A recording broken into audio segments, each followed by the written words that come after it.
Cruel embrace. My name is Michael Webb, but I have not gone by that name for a very long time. Not since the forest cruelly enveloped me within its sinister depths, all those years ago when I was just an innocent child of 3 years old. It was a warm summer day in 2022 when my life took an irreversible turn into the realms of darkness. I was playing happily in the backyard of my parents' home in the woodlands of Montana, my faithful dog Rufus keeping me company as we frolicked without a care in the world. Looking back, I can vividly recall the sights, smells, and sounds of those final peaceful moments.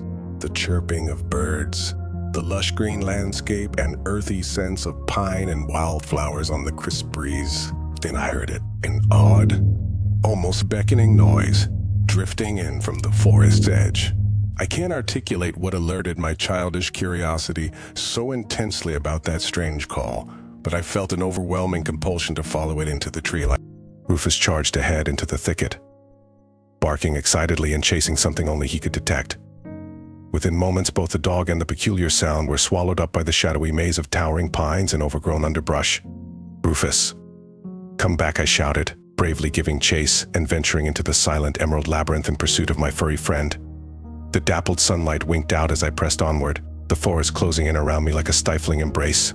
I could no longer hear the odd noise, or Rufus's barks, only the sound of my own footsteps crunching over the fallen pine needles and withered leaves.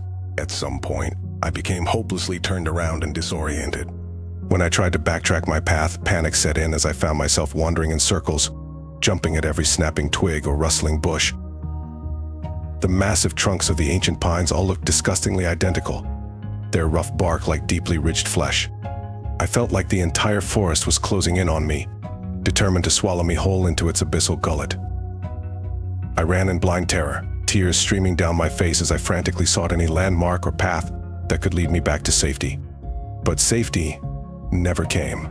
When night smothered the forest in impenetrable blackness, I'll admit I surrendered to hopeless weeping, curled up in a small hollow of upturned roots as every snapping branch filled my terrified mind with images of monstrous claws or gnashing jaws emerging from the shadows to rend me asunder.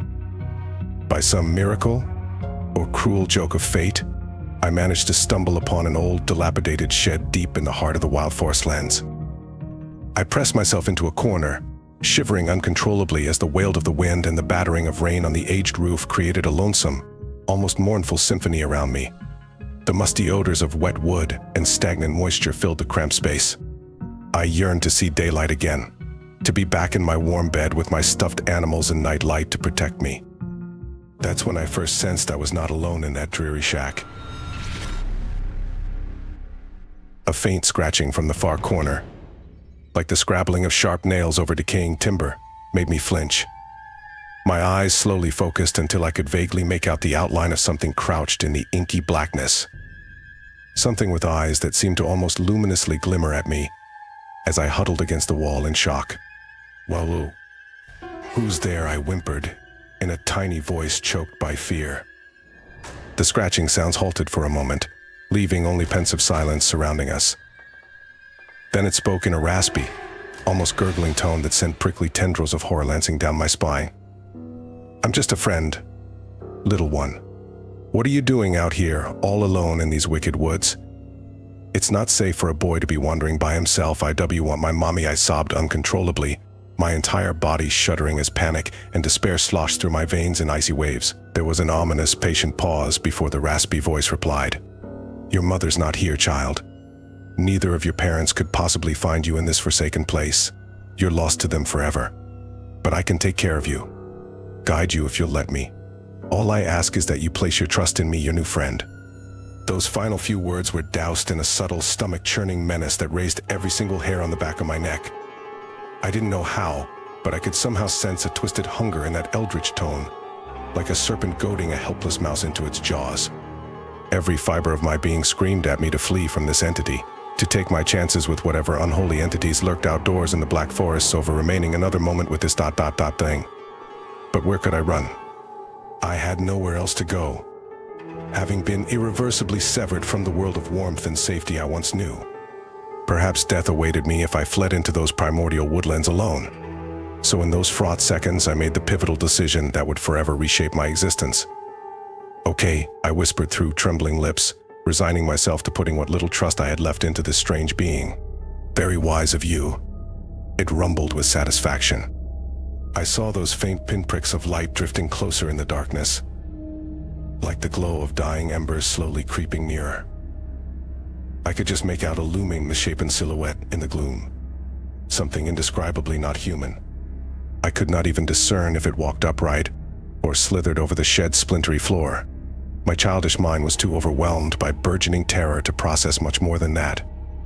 When the entity's presence drew mere inches from where I cowered, it exhaled and my nostrils were flooded with the most putrid, unholy stench, like the reek of decaying flesh baking in the noonday sun, of curling death and hopeless decay. I gagged and retched, my entire body convulsing as foul spittle spattered over my lap. "Shach," the raspy voice crooned in a tone that could have passed for soothing grandmother, if not for the ominous edge underlying it. "Don't be afraid, sweet child. My appearance startles everyone at first glance, but I mean you no harm. Quite the opposite. I wish to bestow a most wondrous gift upon you, one that will allow us to remain inseparable companions for eternity. Would you like that? Never again be forced to face the dangers of this world alone and afraid." I had not the faintest inclination of what this thing's offered gift entailed.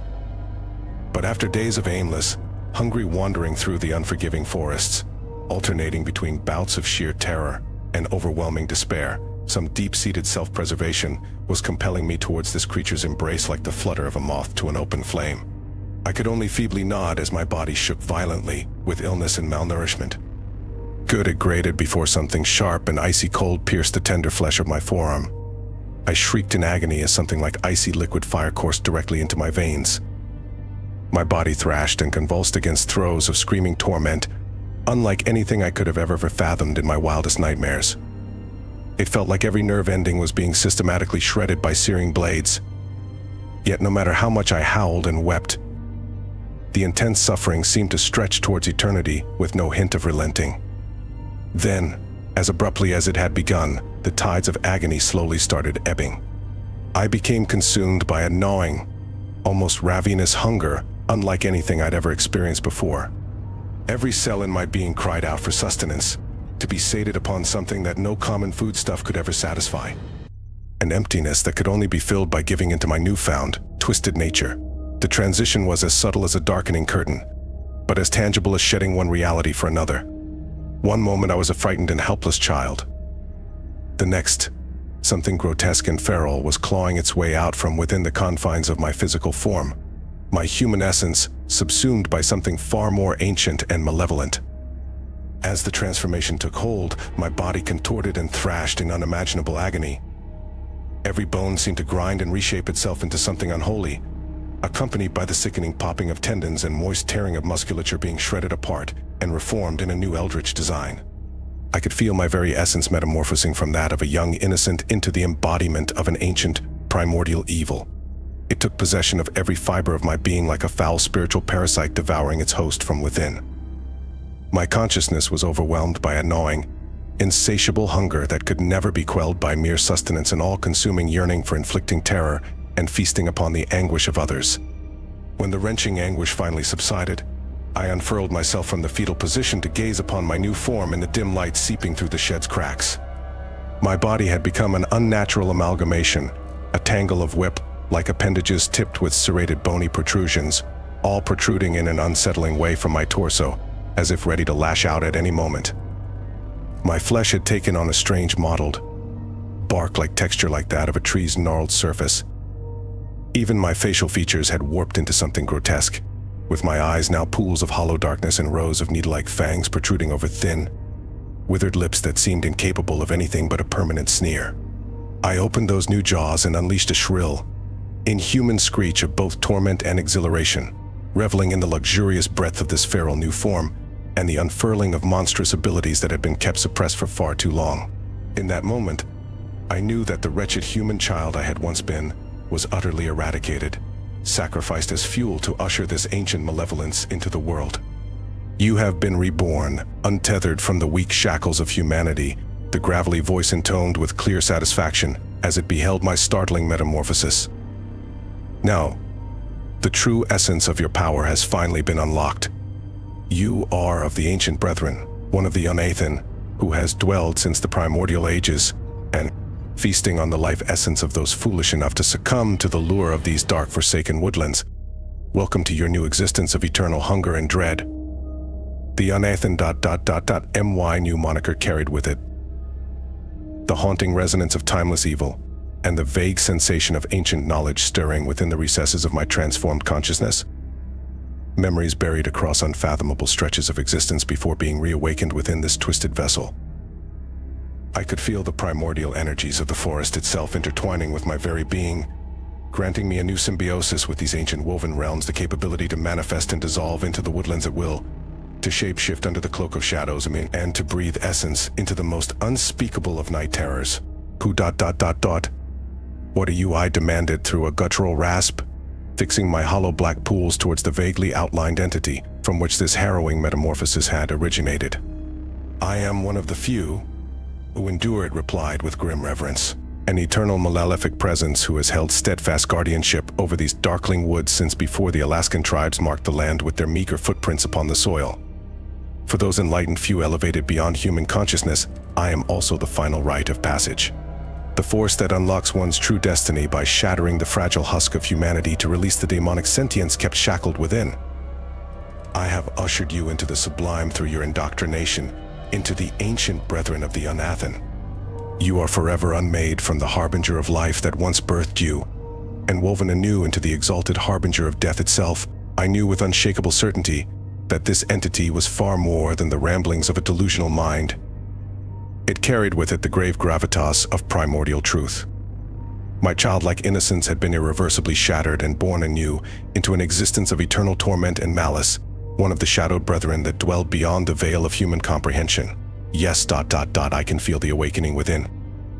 I growled in a multitude of layered tones, long-forgotten instincts collectively stirring like a lurking behemoth rousing from ageless slumbers. The essence of the Unathen courses through me with insatiable hunger. I must feed this,